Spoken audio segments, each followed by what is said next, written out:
Assalamualaikum warahmatullahi wabarakatuh. Nama saya Septirani Nur Arilia, NIM 19 10 22 10 11. Di sini saya akan mewawancarai seorang pedagang ikan hias untuk tugas mandiri mata kuliah kewirausahaan. Di sini hari pertama saya mensurvei toko dari Bapak Nur Ahmadi, dan di sini banyak ikan cupang berbagai macam jenis, dari yang halmoon sampai cupang neon. Karena waktu sudah sore, beliau meminta saya wawancara di rumahnya saja, dan saya meminta dokumentasi. Perkenalkan, nama saya Septirani Nur Arilia. Saya mau wawancara ke Bapak. Iya. Nama Bapak siapa? Nur Ahmadi. Sudah berapa lama Bapak bekerja sebagai pedagang ikan hias? 33 tahun. Mengapa Bapak memilih bekerja sebagai pedagang ikan hias? Karena pekerjaan ikan hias itu sangat menghasilkan atau untungnya besar. Di mana biasanya Bapak memasarkan usaha ini? Untuk memasarkan usaha ikan hias ini, saya pasarkan di kios saya di Jubung Rest Area. Pukul berapa Bapak memulai usahanya? Jam 8 pagi. Dan selesainya pukul 7 malam. Barang atau jasa apa saja yang Bapak tawarkan kepada pelanggan? Ya, otomatis kita akan jual ikan hias, otomatis ikan yang istilahnya sekarang lagi tren. Bang, contohnya lohan, arwana, ya bermacam-macam jenis ikan lah, termasuk mesin-mesinnya, akuarium maupun kolam, ada semua lengkap. Berapa modal Bapak untuk ini semua? Ya dari awal modal saya itu 350.000 dulu. Setelah itu berkembang, tergantung kitanya itu mengembangkan. Kita punya skill, kita orang dagang harus punya tiga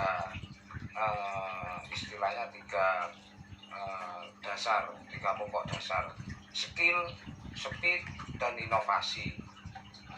Kira-kira berapa keuntungan yang Bapak dapatkan per hari? Ya nggak mesti, yang namanya orang dagang ya kadang-kadangnya kita itu laba kalau untuk bersih apa kotor kan itu. Apakah hasil tersebut sudah cukup untuk kebutuhan sehari-hari?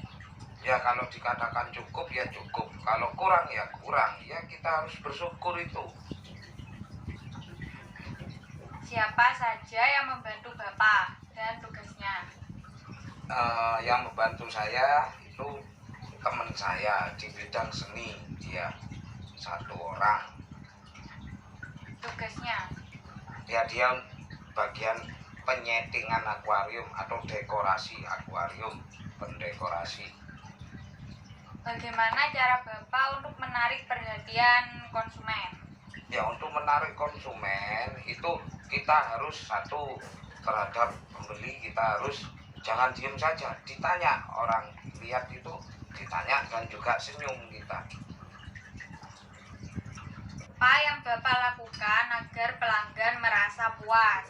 1, untuk pelanggan itu kita harus dia mengambil ikan sendiri, nyeser sendiri kalau di kios saya. Jadi orang beli itu puas.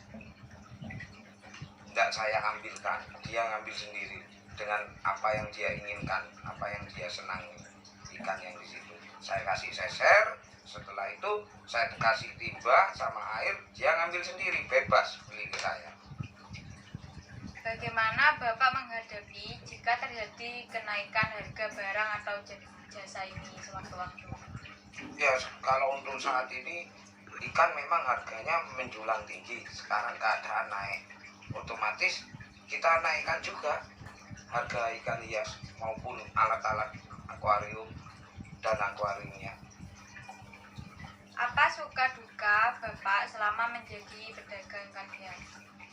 Loh, kalau berbicara suka duka itu banyak sukanya, karena saya jual ikan hias bukan dari bisnis, karena saya hobi ikan, akhirnya menjadi suatu bisnis ataupun suatu usaha buat saya.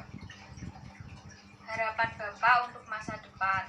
Ya, harapan saya masa depan, semoga anak-anak saya jangan berdagang ikan hias, kalau bisa sebagai pegawai negeri ataupun PNS, gitu aja. Apakah ada inovasi-inovasi yang dipakai dalam langkah kedepannya? Untuk inovasi itu, untuk saat ini saya rencananya ingin membuka usaha ikan hias tapi di lain daerah, di lain kota. Apakah pernah mengalami konflik persaingan sesama usaha yang sejenis? Oh ya pasti, yang namanya orang itu pasti, orang dagang itu pasti ada persaingan bisnis, itu wajar, pasti. Terus bagaimana cara Bapak mengatasi hal tersebut? Nah, kalau untuk mengatasi hal tersebut, persaingan bisnis, seperti saya kan orang dagang ikan hias paling lama, harga itu sudah tahu. Jadi kita istilahnya jangan ke grosir, istilahnya jangan yang ke tangan ketiga, saya ke tangan petaninya langsung, pembudidayanya, ambil pulaannya. Jadi lebih murah harganya saya. Jadi saya pun jual ke pembeli saya lebih murah. Apakah teknologi mempengaruhi perkembangan usaha Bapak? Ya pasti itu. Teknologi apa yang Bapak pakai? Untuk saat ini saya nggak pakai teknologi, ada kan sekarang online, saya nggak pakai online karena saya istilahnya sudah dagang lama, orang pada tahu kalau di tempat saya itu harganya paling termurah. Terus saya juga sudah punya nama, bendera istilahnya. Ya. Apakah Bapak memasang iklan? Enggak. Apakah anak Anda memiliki ketertarikan untuk meneruskan usaha ini?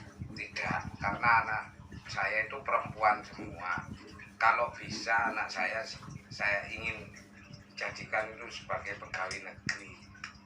Otomatis dia lebih, kalau bisa anak lebih baik ketimbang orang tuanya usahanya.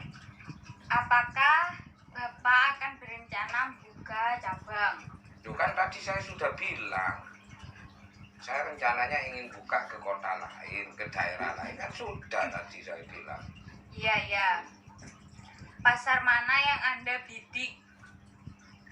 Nah, untuk mencari pangsa pasar itu, kalau mencari pangsa pasar saya kasih tahu, itu di mana ada suatu daerah di sana itu ada bank BRI, BCA itu telah terbuka di suatu daerah itu, otomatis daerah itu akan maju dan untuk peluang bisnis akan ramai di situ. Apakah yang menjadi standar kualitas barang atau jasa yang Bapak dirikan ini? Standar dan kualitas barang yang saya utamakan itu terutama mesin-mesin akuarium maupun mesin yang di kolam, dan juga ikan koi. Sekarang yang lagi tren itu ikan cupang. Itu ikan cupang sekarang jenisnya macam-macam, ada yang nemo, ada yang serit, ada yang halmon, macam-macam lah, banyak itu. Demikian wawancaranya Pak. Terima kasih Bapak telah berpartisipasi menjadi narasumber wawancara saya. Ya, sama-sama. Ya, semoga ilmu yang saya dapatkan bermanfaat. Ya, sama-sama. Mohon maaf apabila ada tutur kata yang kurang berkenan di hati Bapak. Saya ucapkan terima kasih dan mohon pamit. Oke. Assalamualaikum warahmatullahi wabarakatuh. Waalaikumsalam warahmatullahi wabarakatuh. Saran saya setelah wawancara dengan narasumber, Saya berharap kalian bisa mengambil sisi positifnya dan tidak selalu mengambil keputusan dengan keburu-buru, dan kita harus mempunyai planning sejak awal agar kita dapat melanjutkan hidup kita ke masa depan yang lebih baik lagi, dan supaya kita tidak berhenti di sini saja, supaya hidup kita lebih maju lagi. Terima kasih yang sudah menyaksikan video ini. Semoga pengalaman yang telah dialami oleh narasumber menjadikan sebuah masukan dan pembelajaran untuk kita bisa maju ke depannya, dan semoga ilmu kita bermanfaat bagi kita semua. Terima kasih.